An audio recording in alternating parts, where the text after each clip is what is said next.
በጣም አመሰግናለሁ ሚስተር ስላሴ ታምራት የኢትዮጵያ ሕዝብ አብዮታዊ ፓርቲ የኢሃፓ ዋና ጸሐፊ። እንግዲህ ለመጀመሪያ ጊዜ በአንከር ሚዲያ ላይ ተገናኝተን ስለ ፓርቲያችሁ አጠቃላይ ወቅታዊ እንቅስቃሴና ስለ መጪው ፓርቲያችሁ ጠቅላላ ጉባኤ አንዳንድ ጥያቄዎች ስላሉኝ ነው ለዛሬ እንግዳ ያደረኩሽ። በጣም ነው ማመሰግነው። አመሰግናለሁ። እኔም ስላገኘኋችሁ ደስ ብሎኛል። እንደው በቅድሚያ ስለ ጠቅላላ ሁኔታ ከመግባቴ በፊት ስላንቺ በግል ስለ ፖለቲካ ያለሽን ተሳትፎ ብጠይቅ ፈቃደኛ ሆነሽ እንደምትመልሺ ተስፋ አደርጋለሁ። ሳይሽ ወጣት ነሽ፣ በጣም ወጣት። ኢሃፓ ደግሞ የቀደመ ፓርቲ ነው። ምናልባትም ከ3 እና 4 ትውልድ በፊት የነበሩ ኢትዮጵያውያን ያቋቋሙት በትውልድ ሲሻገር የመጣ ነው። እስቲ የፖለቲካ ተሳትፎሽን ባጭሩ ንገሪ። እሺ፣ አመሰግናለሁ። እኔ ጋዜጠኛ ነኝ። ጋዜጠኛ ነበርኩኝ። በጋዜጠኝነት ነው ሰራ የቆየሁት። ግን እንደሚታወቀው ኢትዮጵያ ውስጥ ያለው የጋዜጠኝነት ምህዳር እጅግ በጣም ጠባብ ነው፣ ልክ እንደ ፖለቲካ ሁሉ እና ያለንበት ሁኔታ እጅግ በጣም ለመስራትም የሚያስቸግር ሲሆን ነው ወደ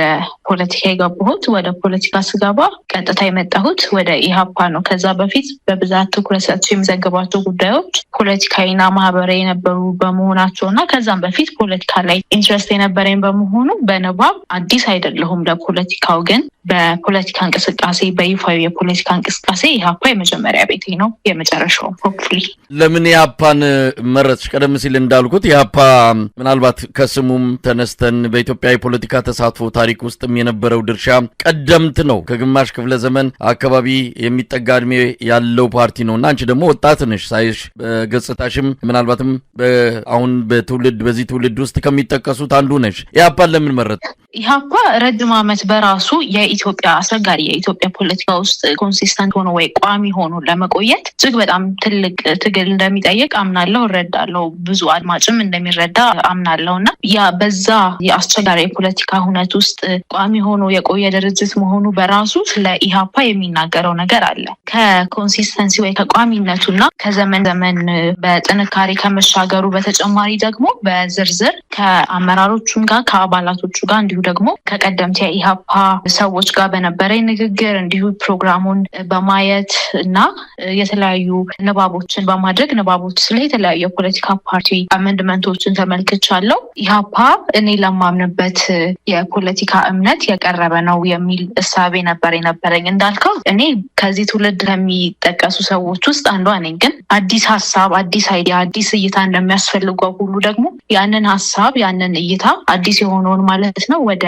መሬት ለማውረድ ልምድ እንደሚጠይቅ ምንም የሚያጠራጥር ነገር አይደለም። ስለዚህ ሁለቱ ቢቀናጅ የተሻለ ነገር እንደሚመጣ በማመን ነው ወደ ኢሃፓ የመጣሁት። እንግዲህ አሁንም ወደ ኋላ ልመለስ ነው። እንግዲህ በኢትዮጵያ ባለው ወቅታዊ የፖለቲካ ምህዳር በአጠቃላይ ካለው አገዛዝ አፋኝ ከመሆኑ ጋር ተያይዞ እንኳን አይደለም እንዳንቺ ባለ ወጣት ይቅርና በፖለቲካውም ረጅም ጊዜ የቆዩትም እየሸሹን ያለው ሁኔታ ገፍትሮ የሚያስወጣ ነው። ፖለቲካና ኮረንቲ በሩቁ ነው የሚለው መሬት ይዞ በትክክልም እምነት ሆኖ ብዙዎች እንዲሸሹት እየተደረገን ያለው አገዛዙ ቅጣት ዱላ ይዞ የሚዞር ነው። የተለየ አመለካከት ያላቸው ሌላው ቀርቶ ስለ ሰላም የሚሰብኩትን ጦርነት ይብቃ የሚሉትንም ጭምር በከፍተኛ ግፍ የሚያሰቃይ ስርዓት እንደሆነ ይታወቃል። በዚህ በጣም ጭጋጋማ በሆነ የፖለቲካ አየር ውስጥ እንዴት ደፍረሽ ገባሽ? በተለይ ከወጣትነትሽ አንጻር አሁን ወጣቱ ብዙዎች እንኳን አይደለም ወደ ፖለቲካ ትንሽ ጠንከር ወዳለ ጉዳዮች ላይም ብዙ ተሳትፎ አናይም። እንዴት ደፍረሽ ገባሽ? ፖለቲካው ያንተን ቃል ልዋስና ጭጋጋማ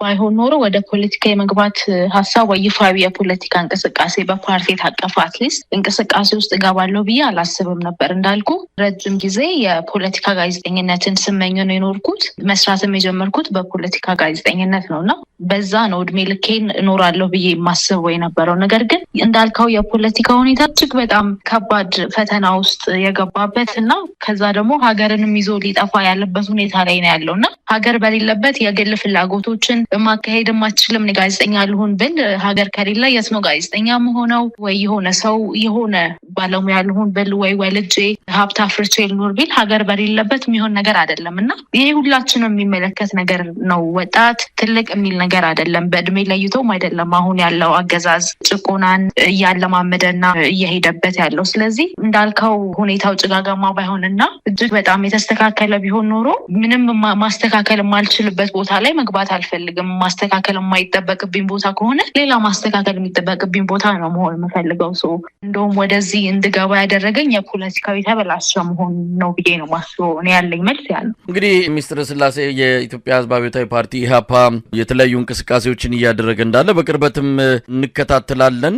አሁን ደግሞ ለጉባኤ እየተዘጋጃችሁ እንዳለ ነው የሰማነው። እንደው ከዚሁ ጥያቄ ልነሳ። ኢህአፓ ጠቅላላ ጉባኤ ሊካሄድ ያው ዝግጅት እያደረጋችሁ እንዳለ ሰምቻለሁ። እስቲ ምንድነው ለጉባኤው የምታደርጉት ዝግጅት? ያጋጠሙ ያሉት የውስጥና የውጭ ችግሮችስ ምንድናቸው ተብለው ነው የሚገለጹ? እሺ፣ ይህ የኢህአፓ አሁን ላይ የሚካሄደው 11ኛው ጠቅላላ ጉባኤ በጣም ታሪካዊ ጉባኤ ነው ለኛ። ምክንያቱም ይሄንን የምለው በአንድ ትልቅ ምክንያት ነው። አሁን በዚህ ጉባኤ ላይ ቅድም ያልኩህን አዲስ እይታም ከልምድ ጋር አጣምደን የምንወጣበትና ከዚህም በበለጠ አሁን ካለን ጥንካሬ በበለጠ ህዝብ የምናገለግልበት እንዲሁ ደግሞ ፓርቲያችንንም የምናጠነክርበት ጉባኤ ነው። እንግዲህ ይሄንን ካልን ብልጽግና ወይም ደግሞ አሁን ላይ ያለው አገዛዝ የጠንካራ ፖለቲካ ፓርቲዎችን በምን መልኩ ይመለከታል የሚለውን ማየት አስፈላጊ ነው። ብልጽግና እንደሚታወቀው ከመጣ ጀምሮ ጠንካራ የሆኑ ፓርቲዎችን በማዳከም እንዲሁ በመክፈልና የተለያዩ የብልጽግና የሆኑ ቅርንጫፎችን በመፍጠር ፓርቲዎችን ማዳከምና ትክክለኛ የህዝብ ድምጽ እንዳይሆኑ የስልጣኑን ተቀናቃኝ እንዳይሆኑ እየሰራ እንደሚገኝ ግልጽ ነው። ማንም ፖለቲካን በቅርበት በተለይ የሚከታተል ሰው ደግሞ መረዳት ይችላል ያንን። ስለዚህ አሁን እንዳልኩ ይሄ ጉባኤያችን ጠንክረን የምንወጣበት ነው ብለን እያሰብን ባለንበት ሰዓት በተለይ ደግሞ እንደው የውጭ እንኳን አንዳንዴ የምታውቀውም ስለሆነ ከዚህ በኩል ሊመጣ ስለሚችል ትዘጋጅበታለህ።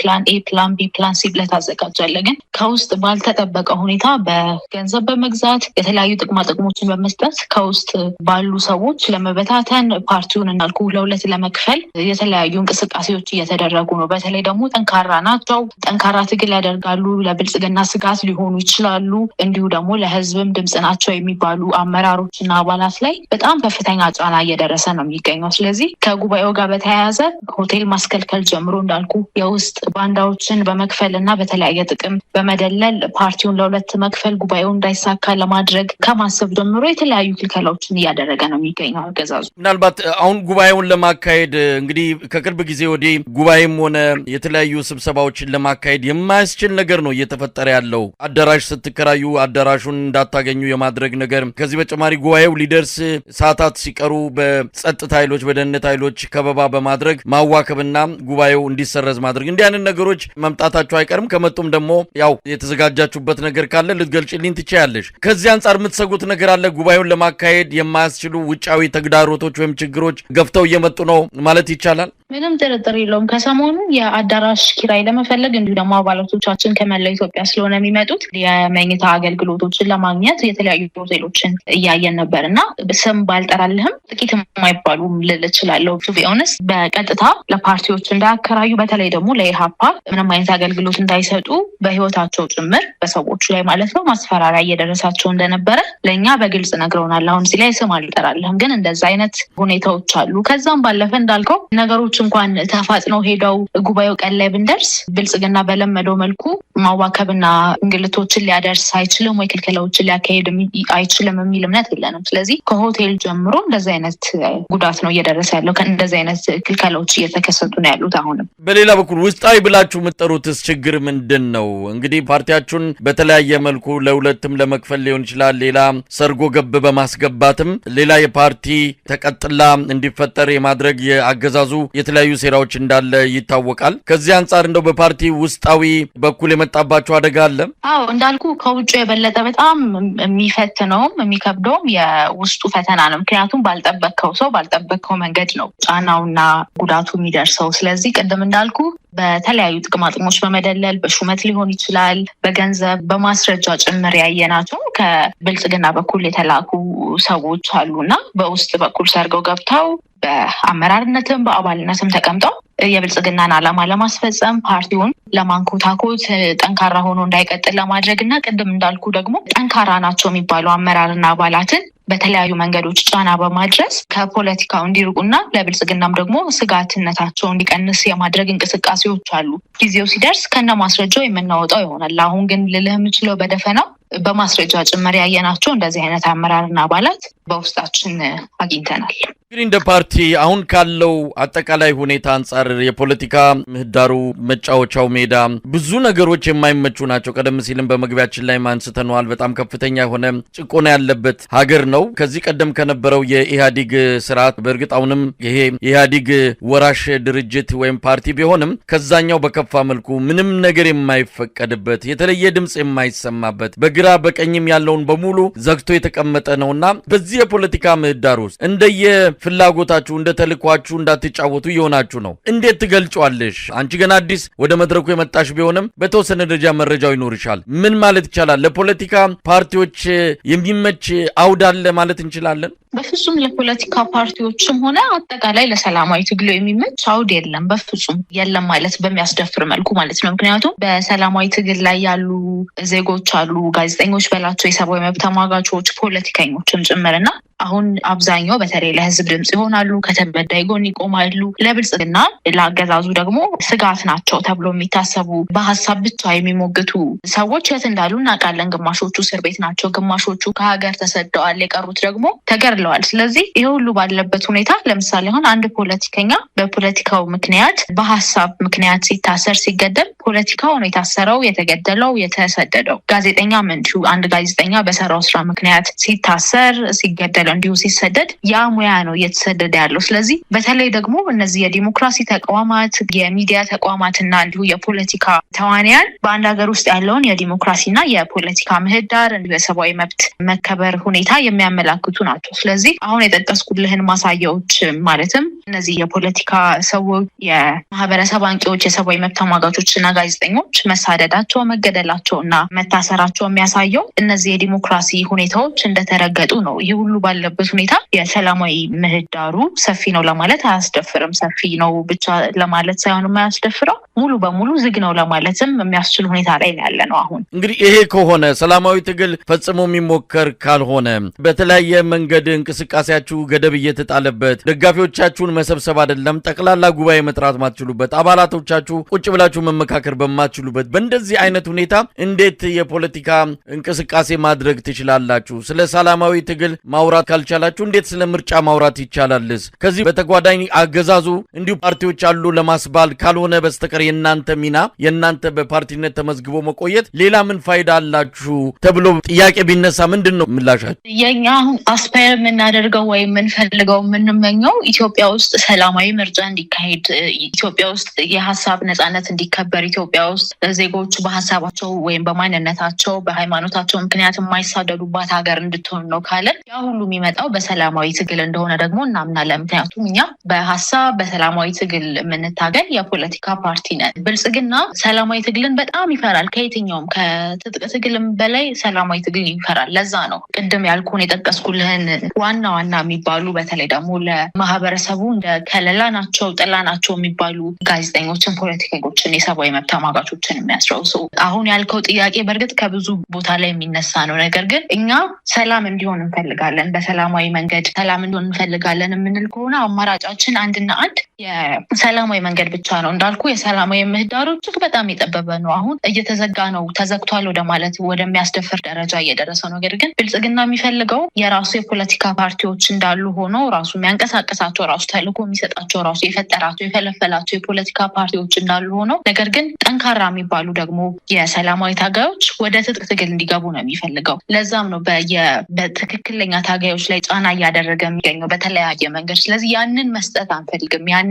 ፍላጎቱን ማሳካት አንፈልግም። ያን ፍላጎቱን ማሳካት ብልጽግና ረጅም ዓመት በስልጣን ላይ ይቆይ፣ አሁን ያለው እየደረሰ ያለው መከራ ይብዛ ይቀጥል ማለት ነው። ስለዚህ ባለችው ትንሽዬ ቀዳዳ እንደው በጣም የመርፌ ቀዳዳ ልንላት እንችላለን፣ በዛች ተጠቅመን ሰላማዊ ትግልን አለማምደን ህብረተሰቡን ሰላማዊ ትግል ውጤት እንደሚያመጣ ማሳየት እንፈልገው። እንግዲህ የእናንተን ጉዳይ እንደው በግራና በቀኝ ያለውን ትርፍና ኪሳራውን ማስላት ከተቻለ አሁን ሰው ምንም ምንም ነገር በተዘጋበት ቆርጦ ወደ ትግል እንዳይገባ እንደናንተ አይነት ፓርቲ ሰላማዊ ትግል በተወሰነ በጭላንጭልም ቢሆን እንሞክራለን የሚለው አካሄዳችሁ ያ ቆርጦለት ወደ ትግል ገብቶ ትግሉ የትኛውም ሊሆን ይችላል፣ ህዝባዊ እምቢተኝነት አመጽም ሊሆን ይችላል ወይ የመሳሪያ ትግልም ሊሆን ይችላል፣ ወደዛ ቆርጦ እንዳይገባ እናንተ አሁን እየነገራችሁት ግድ የለም ተስፋ አትቁረጡ ጭልጭል በምትሏም ቢሆን ሞክረን ለውጥ እናመጣለን የሚለው ነገር እየጎዳ አይደለም ወይ? ለውጥ ቶሎ እንዳይመጣ ባዶ ተስፋ በመስጠት መሬት ላይ የሌለውን እውነታ በደንብ ያገናዘበ ትግል አይደለም እያደረጋችሁ ያላችሁት። ለምሳሌ እስካሁን ያስተባበራችሁት የህዝብ ጥያቄ የለም። ሰሞኑንም የተነሳው የጤና ባለሙያዎች ጥያቄ አንድ የፖለቲካ ፓርቲ አጀንዳው አድርጎ ቢንቀሳቀስ ኖሮ ግቡን ወይም ውጤቱን ይመታ ነበረ። የሚመጡትንም አጀንዳ ይዛችሁ ፖለቲካዊ ልብስ አልብሳችሁ ስትንቀሳቀሱ አትታዩም። ይልቅስ ከመግለጫ ያለፈ ነገር እየታየ አይደለም። አሁን ደግሞ ምርጫ መጥቷል። ምርጫውን እንዲያሟሙቁለት አገዛዙ በደንብ ይፈልጋል። ለዛ እንደናንተ አይነት ፓርቲን ይጠቀማል። ስለዚህ ለአገዛዙ ጭምብል ከመሆን ያለፈ እናንተ በተለይ ለተበደለውና ለተጎዳው አብዛኛው የኢትዮጵያ ህዝብ የፈየዳችሁት ነገር ከጥቅሙ ኪሳራው ሲመዘን ኪሳራው ይበልጣል የሚሉ ወገኖች አሉ። ምን ምላሽ አላችሁ? በተለይ የሕክምና ባለሙያዎቹን ጉዳይ በተመለከተ ኢህአፓ ከየትኛውም ድርጅት ቀድሞ አጋርነቱን ያሳየው አጋርነቱን ማሳየት ብቻ ሳይሆን ጉዳዩ እንዲፈታ ከመፈለጉ የተነሳ በዓለም አቀፍ ተቋማት ጭምር ትኩረት እንዲያገኝ ከተለያዩ ኤምባሲዎችና እንዳልኩ ደግሞ ዓለም አቀፍ ድርጅቶች ጋር ንግግርና ድርድር ሲያደርግ ነበረ። በአገዛዙ ላይ ጫና ተደርጎ ጥያቄያቸው በሰላማዊ መንገድ እንዲመለስ ማለት ነው። ያ አንዱ የትግል አካሄዳችን ነው። ሰላማዊ ትግልን እስካሁን ድረስ ኢትዮጵያ ውስጥ በሚገባ ተሞክሯል ብለን አናምንም። ነገር ግን ያንን እኛም ኃላፊነቱን እንወስዳለን። በሚፈለገው መጠን አላታገልንም፣ በሚፈለገው መንገድ ህዝቡን ሞቢላይዝ አላደረግንም። ያንን 100% ኃላፊነቱን እንወስዳለን። ነገር ግን ከዚህ በኋላ ምን እናድርግ ነው? ከዚህ በኋላ ያለው የጦርነት ሁኔታ እንዲቀጥል እኛ ፍላጎት የለንም። እንዳልኩ የሰላማዊ ታጋዮች ነን። ህጻናት በየጊዜው በድሮ እንዲጨፈጨፉ አንፈልግም። ወጣቶች በወጡበት እንዲቀሩ አንፈልግም። ወጣቶች ተገደው ወደ ጦርነት እንዲሄዱም አንፈልግም። ያንን ስል ደግሞ ህልውናቸው ብለው የህዝብ ጥያቄ ይዘው ወደ ጫካ ገብተው የሚታገሉትን ወንድሞች እንቃወማለን ማለት አይደለም። እኛ በዛ ኬዝ ላይ ኒውትራል ነን። እኛ የትኛውም አካል ለመብቱ ሲታገል ተቃውሞ የምናቀርብ ታጋዮች አይደለንም። ነገር ግን የኛ የትግል ስልት ደግሞ የተለየ ነው። እኛ ጥያቄዎች አሉን። ህዝብ ጥያቄ አለው። ያ ጥያቄ ሊመለስ ይገባል ብለን የምናምነው በሰላማዊ ትግል ነው። ምክንያቱም እንዳልኩ በሀሳብ የምንሞግት የፖለቲካ ፓርቲዎች ነን። ከዛ ባለፈ ህዝቡን እያዘናጋው አይደለም ወይ ላልከው፣ ለውጥ ሁሌም ፕሮሰስ አለው። ቅድም እንዳልኩ 100% የሰላማዊ ትግል አማራጮች ሁሉ ኢትዮጵያ ውስጥ ተሞክረዋል ማለት የሚቻልበት ሁኔታ አይደለም። ቅድም ደግሞ እንዳልኩ ደግሜ ኃላፊነቱን እንወስዳለን። እኛ በሚገባው መጠን አላታገልንም። ለዚህም ደግሞ ምክንያት መደርደር አንፈልግም። ነገር ግን ሰው እንዲረዳ የምንፈልገው እንደሚታየው ቀላል ነገር አይደለም። ሁሉም ነገር በተለይ ኢትዮጵያ ውስጥ አሁን የተዘጋጋበት ሁኔታ ነው ያለው እና ከውስጥም ከውጭም በጣም ብዙ ጫናና ፈተናዎች አሉ። ቅድምም እንደጠቀስኩት ጠቅላላ ጉባኤውን ማድረግ የምንፈልገው አበክረን መደረግም ስላለበት ብቻ ሳይሆን ከዛም ባለፈ በልበ ሙሉነት ፊት ለፊት ሆነን ህዝብንም ልናታገል የምንችለው አሁን ላይ ያለው አመራርም ሆነ ወደፊት የሚመጣው አመራር ጠንክሮ ሲወጣ ነው እና ያንን ጠቅላላ ጉባኤም ብልጽግና በተለይ ለማክሸፍ የሚንቀሳቀሰው አንድም በዛ ምክንያት ነው። ነገር ግን ከዚህ በኋላ ደግሞ ምን እናድርግ ለሚለው ህዝቡ በአንድም በሌላ መልኩ ሊተባበር ይገባል። ለምሳሌ ላንሳለ ከዚህ ቀደም ኢህአፓ ሰላማዊ ሰልፍ ጠርቶ ነበር። ነገር ግን የሰላማዊ ሰልፍ አስተባባሪዎች በታሰሩ ጊዜ ሁሉም ነገር ነው ያበቃው። ህዝቡ ምናልባት ያ ኮዝ ገብቶት ያንን ኮዝ ተረድቶ ሞቢላይዝድ ሆኖ የሰላማዊ ትግል አማራጮችን ለመከተል ፍላጎት ቢኖረው ኖሮ ምናልባት አሁን ያለው ሁኔታ የተለየ ይሆን ነበረ። ነገር ግን ህዝቡን በራሱ ለመተባበር ፍቃደኛ አለመሆኑ አንድ ተግዳሮት ነው። ፍላጎት የለንም። በዚህ ሰዓት ላይ ኃላፊነታችንን እንወስዳለን ለተደረጉትም ላልተደረጉትም ነገሮች። ከዚህ በኋላ ግን ምን እናድርግ ለሚለው በሰላማዊ መንገድ እስካሁን ያልተሞከሩ አማራጮችን እንታገላለን። ስለዚህ ህዝቡ ለትንሽ ጊዜም እንደው ቢሆን የሰላማዊ መንገድ አማራጮችን ለመከተል ልቡን ሰፋ ቢያደርግ ብለን ነው የምንጠይቀው። ኢህአፓ በኢትዮጵያ በምርጫ ለውጥ ይመጣል ብሎ ያምናል። በተለይ አሁን 1 ዓመት በታች የቀረው የምርጫ ጊዜ አለ። በዚህ ምርጫ ኢትዮጵያ ውስጥ ለውጥ ይመጣል፣ አገዛዙ ትክክለኛ ምርጫ አካሂዶ ስልጣን ያስረክባል የሚል እንደው ተስፋ አላችሁ? ምክንያቱም ምርጫን በተመለከተ በተለይ በዚህ አገዛዝ ምርጫ ተገቢ ትክክለኛ በዛም መልኩ የሚመጣ ስልጣን ነው። ለኢትዮጵያ ህዝብም ሰላማዊ ሆኖ በትርጉም ባለው መልኩ የስልጣን ሽግግሩም ተከናውኖ ኢትዮጵያን ፎይታ ሊያገኙ የሚችሉት ነገር ግን ያንን እድል የሚሰጥ ምንም አይነት ነገር የለም። ከባለፈው የከፋ ነው ያለው። ያለው አጃቢ ሆኖ የምርጫ ዝም ብሎ አገዛዙን ሌላ ዲሞክራሲያዊ ጭንብል ለማጥለቅ ካልሆነ በስተቀረም በዚህ ምርጫ ተስፋ የሚያደርግ ኢትዮጵያዊ ስለመኖሩ እርግጠኛ አይደለሁም። በምርጫ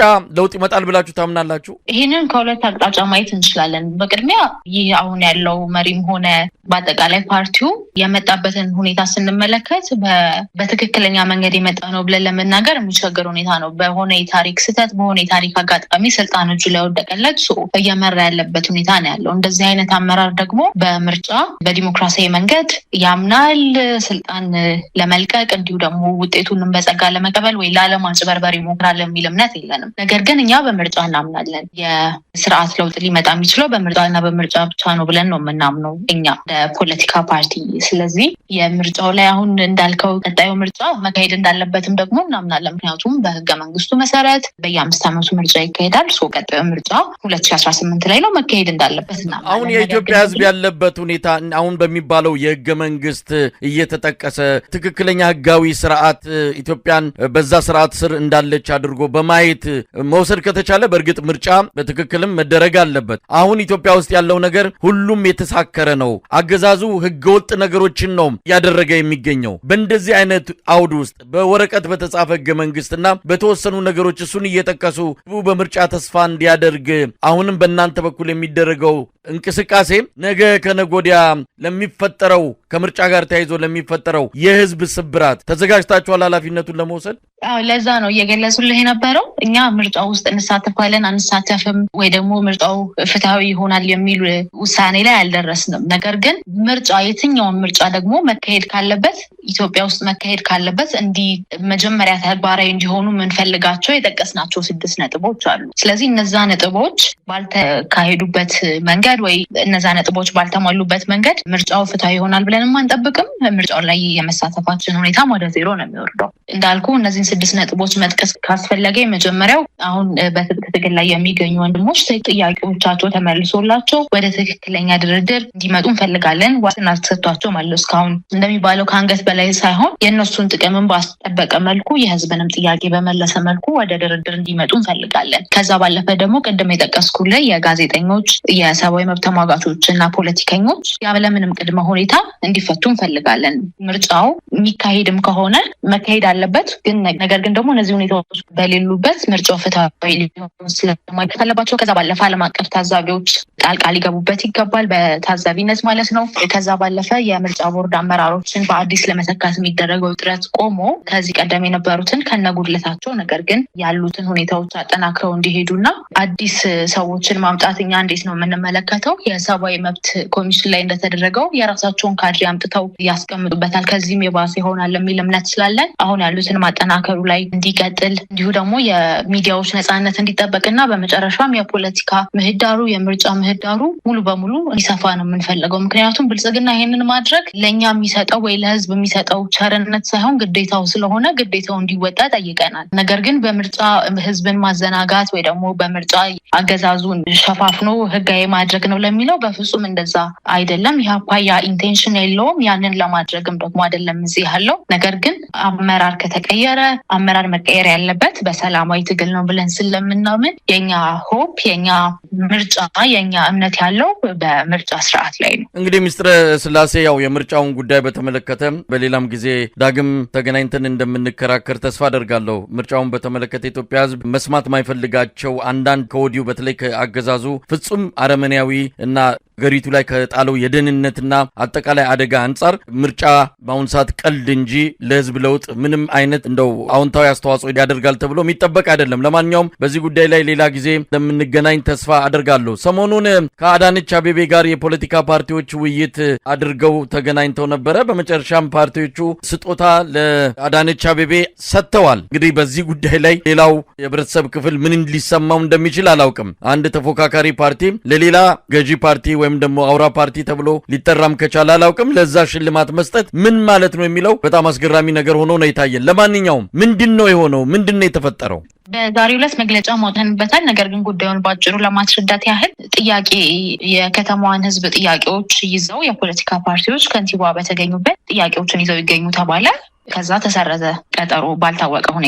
ከዛ ደግሞ በድንገት ሰኞ በ25 ማለት ነው ስብሰባው በድጋሚ ተጠራ። ከዛ ስብሰባው ከተጠራ በኋላ ለኢሃፓ የኢሃፓ ወኪሎች ተገኝተው ነበረ። ነገር ግን ለወኪሎቹም ባልተነገረበት ሁኔታ ስጦታ መሰጠቱን በማናውቅበት ሁኔታ በፖለቲካ ፓርቲዎች ስም ለከንቲባዋ ስጦታ ሰጥተናል ተባለ። ያ ነው እንግዲህ ሆነው። ማን ያዘጋጀው? የተወሰኑ እንግዲህ የአዲስ አበባ የፖለቲካ ፓርቲዎች የጋራ ምክር ቤት አለ። ምክር ቤቱ እንዲህ አይነት ነገሮችን ማናቸውንም ውሳኔዎች ሲያስተላልፍ እንቅስቃሴ ሲያደርግ በጋራ ተመካክሮ እንጂ በተወሰኑ ፓርቲዎች ስምምነት አይደለም። ማን ወስኖ ነው ለሳቸው እንዲሰጥ ያደረገው? እንግዲህ እኛ እስከምናውቀው እስካለን መረጃ ድረስ በምክር ቤቱ ስም ነው ስጦታ የተሰጠው። ነገር ግን እንዳልኩ ኢሃፓ ከዚህ ቀደም የሚያውቀው የትኛውንም ስጦታ ይሰጣል እንዲሁ እንሸልማለን የሚል መርሃ ግብር መኖሩን ቢያል ወኪሎቹም አይገኙም ነበር እውነቱን ለመናገር። ምክንያቱም ምን ስላደረጉ ነው ስጦታ የሚሰጠው? የከተማዋን ሕዝብ ስላፈናቀሉ ነው? የተለያየ ችግር ስላደረሱ ነው? እንዴት በምን አይነት ሁኔታ ታስቦ ነው? ምን ስላደረጉ? እኔ አሁን ለምሳሌ አዲስ አበባ ነው ተወልጄ ያደግኩት። የአዲስ አበባን ሕዝብ ችግር ከስር መሰረቱ ነው የማውቀው። ምክንያቱም ያ የአዲስ አበባ ሕዝብ ችግርን በለው ጥቅሙን በለው የኔም ችግር የኔም ጥቅም ነው። ምክንያቱም እንዳልኩ ከነ ቤተሰቦች እዚህ ነው ተወልጄ ያደግኩት።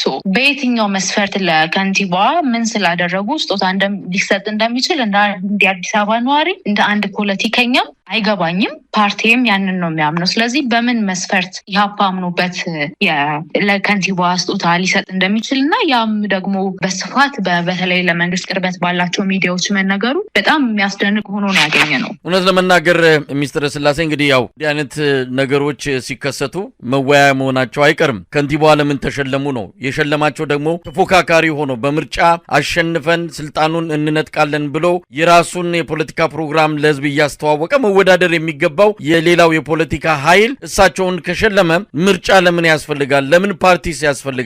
እነዚህ ፓርቲዎች ነገ ህዝብ ፊት እንዴት ሊቆሙ ነው? እንግዲህ እናንተ ራሳችሁን አግልላችኋል። ያወጣችሁትን መግለጫ ጠንካራ ነው፣ ተመልክቼዋለሁ። ግን እነማን ናቸው? ማጋለጥስ የለባችሁም ወይ? የጋራ ምክር ቤቱ የጋራ ነው፣ የተወሰኑ ስብስቦች አይደለም። እነማን ናቸው ይህንን አስበው ለአዳነች አቤቤ ሽልማት የሰጡት? እንዲህ አይነቱ ነገር መጋለጥም በስም ተጠቅሶ ለህዝብ እንዲያውቀው መደረግ ያለበት ይመስለኛል። በሚገባ እንዳልኩ እስካሁን ያለን መረጃ የሰጠው እንጂ ይህን ጉዳይ በቀላሉ የምንመለከተው አይደለም። ምክንያቱም ቅድም የዘረዘርኩልህ በተለይ አዲስ አበባ ህዝብን የሚመለከት ስለሆነ አዲስ አበባ ህዝብ ላይ የሚደርሱ በደሎች ባሉበት ሁኔታ ለአንድ የብልጽግና ሹም ስጦታ መስጠት ፓርቲንም እንደ ሰውም ደግሞ እንደ ግለሰብ ስብዕናን ጥያቄ ውስጥ የሚከት ነገር ስለሆነ የእኛም ስም ደግሞ በዛ ላይ ስለተነሳ ምክንያቱም ወኪሎቻችንም ተገኝተው ስለነበረ ለጥያቄው ብቻ በሚል ሁኔታ እኛም በቀላሉ የምንመለከተው ጉዳይ አይደለም። ነገር ግን ቅድም የጠቀስኩልን አሁንም አገዛዙ የሚፈልገው ሰው በሰላማዊ ትግል ላይ ተስፋ እንዲቆርጥ ስለሆነ ፓርቲዎችን ቅድም እንዳልኩ የራሱን ፓርቲዎች በመፍጠርም ሊሆን ይችላል በህቡ ማለት ነው። ከዛ ደግሞ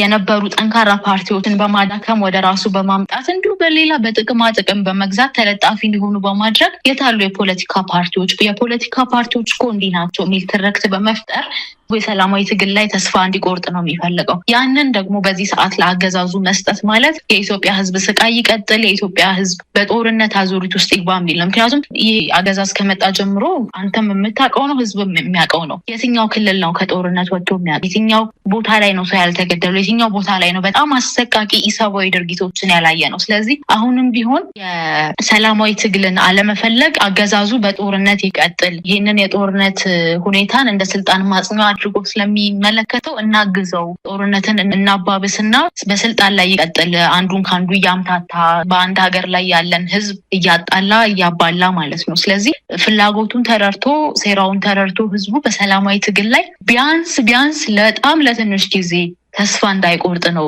የምንለምነው። ከዛ ግን እኛም ቅድም ያልኩን በትክክል መንገድ ያለማታገል፣ በሚገባው መጠን ያለማደራጀት እና በሚገባው መጠን ደግሞ ለህዝብ ጥያቄዎች አለመታገልን ያንን እንዳልኩ ቅድም ኃላፊነቱን ስለምንወስድ አሁን ከዚህም በላይ ማድረግ ስለምንችል እና ስለምንፈልግ እቅዱም ስላለን ያዝናቸው በጥናት የተደገፉ እቅዶች ስላሉን አትሊስት ለትንሽ ጊዜ ሰላማዊ ትግሉን እድል ሰጥተው ቢመለከተው ብለን ነው የምናስበው። ምናልባት ሚኒስትር ለዚህ ጥያቄ ትክክለኛ መልስ ወይም ደግሞ መልሱንም ለመስጠት ያንቺ ፍቃድ የሚያስፈልገው ነው። ይሄን ግን ያደረገው አካል በቀጥታም ይሁን በተዘዋዋሪ ራሱ ብልጽግና ነው ማለት እንችላለን።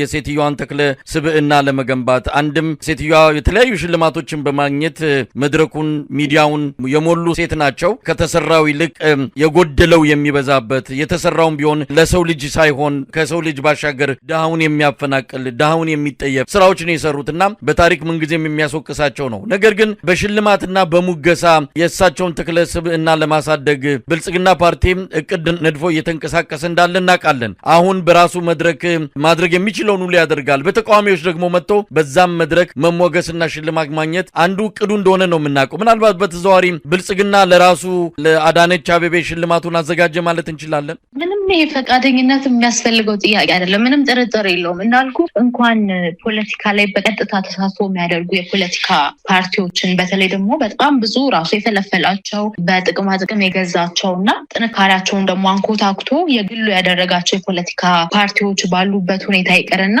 የዲሞክራሲና የሰብአዊ መብት ተቋማትን እንዴት አድርጎ ሰርስሮ ገብቶ የራሱን ካድሬዎች እንደሚያስቀምጥ የታወቀ ነገር ነው። ስለዚህ በፖለቲካ ፓርቲዎች ላይ ያንን አያደርግም ወይ በምክር ቤቱ ላይ ጣልቃ ገብነት የለውም የሚያስብል ምንም ነገር የለም፣ ፍራንኮንን ስናወራ ማለት ነው። ከዛ ባለፈ ግን እኔ በግሌ ብዙ ነገር አይቻለሁ። ለምሳሌ ጋዜጠኛ በሆንኩበት ሰዓት የቤታቸው ከፈረሳ ጋር ተያይዞ በጣም ብዙ ሰው መጥቶ እግራችን ስር ተደፍቶ ሲያለቅስ አይተናል። በጣም ብዙ እንባ ያለበት ነው ልማት የተባለም የተሰራው ልማት እና የአዲስ አበባ ሕዝብ ከመንግስት ስራ በለው ከየትኛውም መዋቅራዊ አሰራር በተገለለበት ሁኔታ በምን አይነት አይደለም በአንድ ስዕል አይደለም በአንድ ስጦታ የትኛውንም ሚሊየን ነው የገጽታ ግንባታ ስራ ብትሰራ ገጽታ ይገነባል የሚል እምነት የለንም።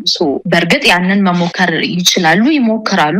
ስላየ ነው በብዙ ባለስልጣኖቻቸው ላይ ስላየ ነው። ነገር ግን ገጽታ በዚህ መንገድ ይገነባል ደግሞ ብሎ ማሰብም ሞኝነት ነው ይመስለኛል። እንግዲህ የፖለቲካ ፓርቲዎቹ ምናልባት ይህንን ሽልማት ለአዳነች አቤቤ ያበረከቱት እና በፊት መሪነት የሚታዩት ስጦታውንም ሲሰጡ በመድረክ ላይ የሚታዩት እነዚህ የፖለቲካ ፓርቲዎች ምላሽ የሚሰጡን ከሆነ ልናናግራቸው ፈልጋለን። ይሄ ትልቅ ስብራት ነው በኢትዮጵያ የፖለቲካ ባህል ውስጥ እንዲህ አይነት ነገር።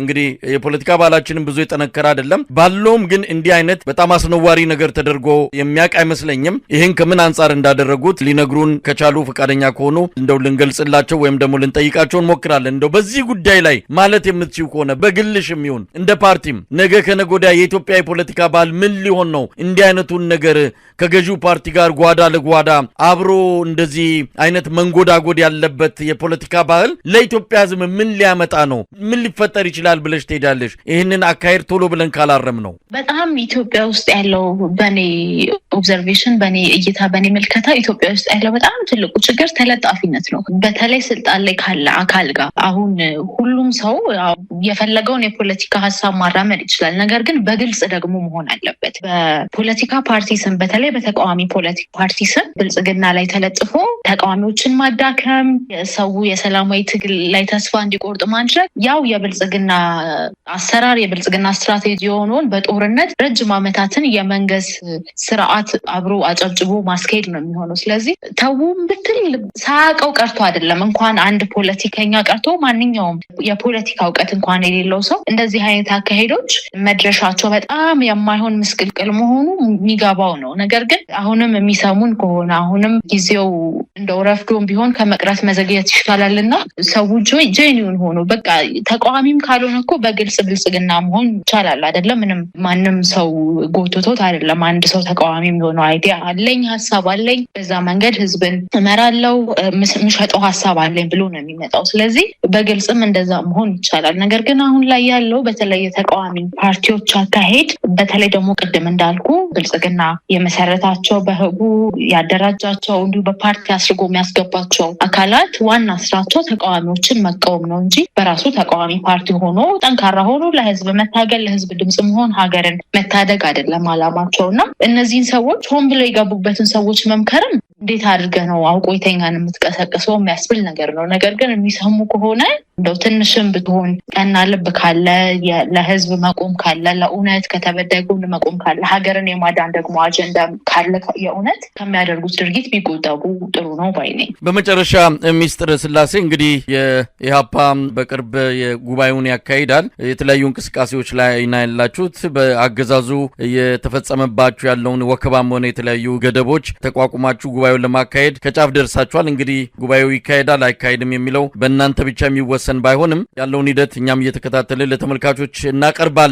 በመጨረሻ ለኢትዮጵያ ህዝብ ምን መልእክት አላችሁ? በተለይም የእናንተ ማህበራዊ መሰረት የሆነው አጠቃላይ የኢትዮጵያ ህዝብ ነው። ከዚህ አንጻር ምን ትሉታላችሁ? ምን መልእክት አላችሁ? በቅድሚያ ከጠቅላላ ጉባኤው ጋር ተያይዞ በአጠቃላይ በዓለም ላይ የሚገኙ የኢህአፓ ደጋፊዎች እንዲሁ በኢትዮጵያ ውስጥ ያሉ የኢህአፓ አባላት ሀገርን ለማዳን የሚደረግም ትግል ስለሆነ እኛ እንደዛ ነው የምናየው እንዳልኩ ይህንን ጠቅላላ ጉባኤ። ስለዚህ ከጎናችን ሆኖ የሚጠበቅባቸውን ኃላፊነት እንዲወጡ ጥሪ እናቀርባለን። ነገር ግን ለመላው ደግሞ የኢትዮጵያ ህዝብ ካልከኝ በሰላማዊ ትግል ገና ብዙ ያልሄድንበት ነው። ብዙ ኢትዮጵያ ውስጥ ያልተሰራ ያልተሞከረበት ነገር ነው እና ተስፋ ለመቁረጥ ምናልባት ይሄ አባባሌ በጣም ብዙ ሰዎችን ሊያስከፋ ቢችልም በጣም ገና ነን። ተስፋ ለመቁረጥ ብዙ ያልሞከርንበት ነገር ስለሆነ በእርግጥ የሞከርንበት ሊመስል ይችል ይሆናል። ነገር ግን ብዙ የሄድንበት ነገር ስላልሆነ ትንሽ የሰላማዊ ትግሉን ለመደገፍ ቀና ልብ ቢኖር ባይነኝ። ከዛ ደግሞ አንድነት ነው ከሁሉም በላይ የሚያስፈልገው።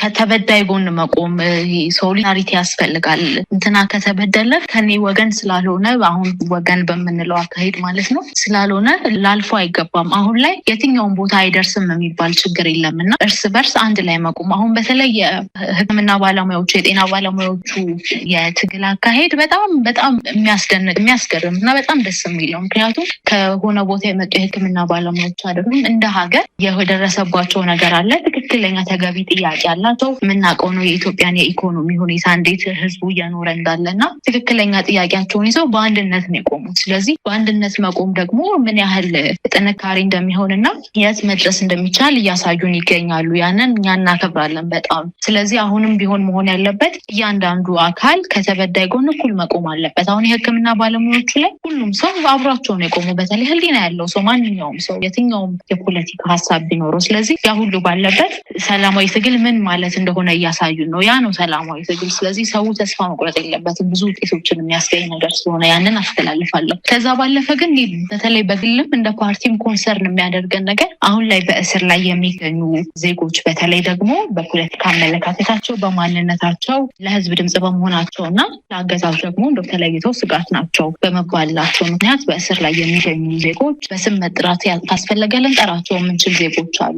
ጋዜጠኞችም የሰብአዊ መብት ተሟጋቾችም እንዲሁ ፖለቲከኞች ማለት ነው። አሁንም ትናንት የታሰረውን ፖለቲከኛ ታዬ ደንደአን ማንሳት ይቻላል እና ብዙ በእስር ላይ የሚገኙና በየጊዜው የምንጠይቃቸው ፖለቲከኞችም እንዲሁ ቀደም የጠቀስኩት የሙያ ባለቤቶች አሉ እና እነሱ ያለምንም ቅድመ ሁኔታ እንዲፈቱ እንፈልጋለን። እሱ ላይ በደንብ አበክረን የምንሄድበት መንገድ ነው። ሰውም ደግሞ የሚከፈልለትን ዋጋ እየተከፈለለት ያለውን በግለሰብም ደረጃ በፓርቲም ደረጃ እየተከፈለለት ያለውን ዋጋ ሊረዳና አፕሪሺየት ማድረግ ባይችል እንኳን የሰላማዊ ትግልን መቃወሙን ቢያቆሙ ባይነኝ። አመሰግናለሁ። በጣም አመሰግናለሁ። ሚስጥር ስላሴ ታምራት የኢትዮጵያ ሕዝባዊ አብዮታዊ ፓርቲ ኢህአፓ ዋና ጸሐፊ። እኔም በአንከር ሚዲያ ታዳሚዎች ስም ከልብ ነው የማመሰግነው። በጣም አመሰግናለሁ።